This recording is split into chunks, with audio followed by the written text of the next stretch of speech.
আরে শালা তুই কি জানিস 2000 সালের পরে যাদের জন্ম হয়েছে তাদের কারোর বয়স এখনো 30 বছর হয়নি। আরে তুমি ক্লাস বদলাতে চাচ্ছ কেন?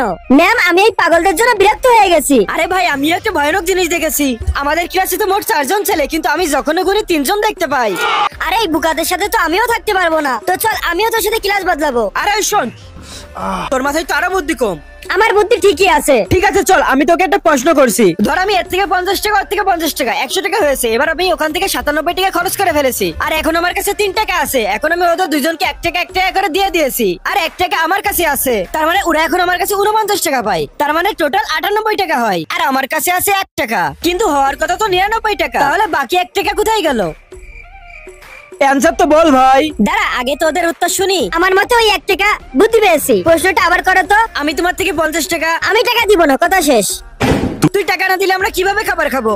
ঠিক আছে চলো, আমি তোমাদের সবার খাবার খাওয়াচ্ছি। আজকে আমি স্যালারি পেয়েছি। ম্যাম সত্যি কি আজকে পেয়েছেন? হ্যাঁ, প্রতি মাসে 30 তারিখেই পেয়ে থাকি। তাহলে আপনি বাকি 29 দিন কাজ কেন করেন? আজকে দিনে তো করতে পারেন শুধু।